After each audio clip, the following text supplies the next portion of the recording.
What are you doing? Oh, I'm just, practicing my wand skills. Your wand skills. Yeah, it's a wand, like Harry Potter. That's a cheap magician's wand.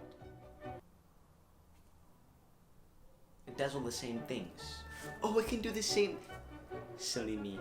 Let me leave you to it then. No, wait. Don't you wanna, see a spell maybe? Fine, make it quick. I have got important things to do. What important things? Important things. Like what? Just get it over with.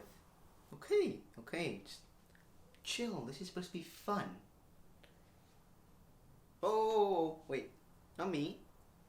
Do it over there. Don't point it here. You know what? These skits, I'm always proven wrong. I always tell you something's fake and then it's not. But just get it over with. 20 questions. Okay, get ready.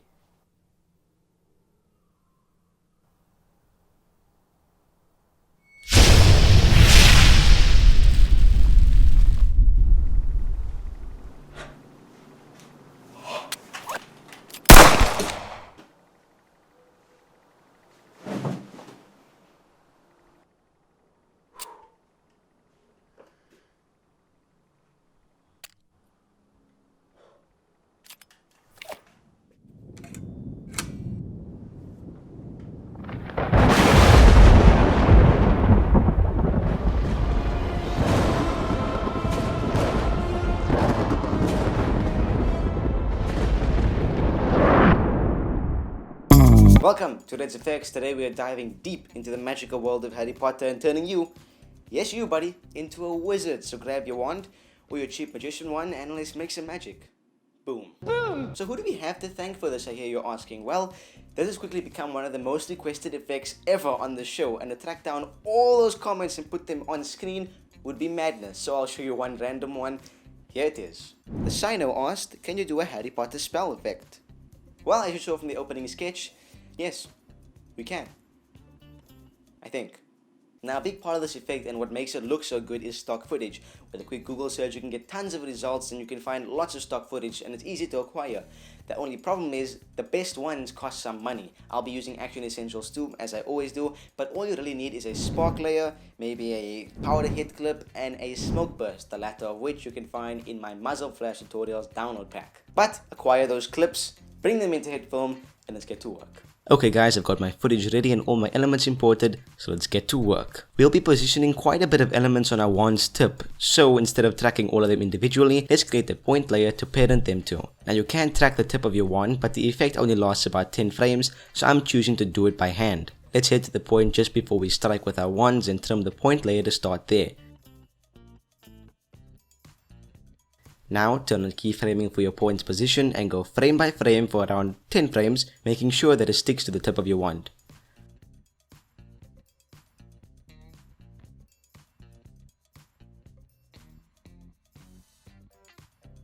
Righto, now that that's done, let's build our spell. First, create a black plane, call it flare, and hit OK. Then, let's set the blend mode of that plane to add. We can then search for the light flares effect in the effects panel and drop it onto our plane. Trim the plane to start when your point layer does as well. Okay, let's head to the controls panel, into the flares hotspot settings and make sure that it's all zeroed out over there. Then parent it to your point layer. After that, go ahead and adjust the scale and color to whatever you want. Now let's set the intensity to 0 and find the point just before we start to move our wand. Let's say here, 2 frames before. Now turn on keyframing for the intensity, move forward to a frame before you strike, set it to a relatively low number, then move forward a frame and boost it up super high. Now let's advance about 3 frames, click this icon to create a keyframe, then move forward 3 more frames and set it to 0. Okay guys, at this point just start layering on stock footage. I'll bring in a firecracker, a smoke charge as well as a powder hit. Just make sure that they're all parented to your point layer, the positions are zeroed out, and that they're sitting underneath your flare layer.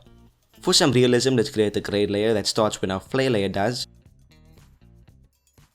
Then let's drop a curves effect onto it as well as a color balance effect. Now you can go ahead and boost the curve up to add some light into the shot and also pull some blue into the image by adjusting the midtones and shadows in the color balance effect like I'm doing now.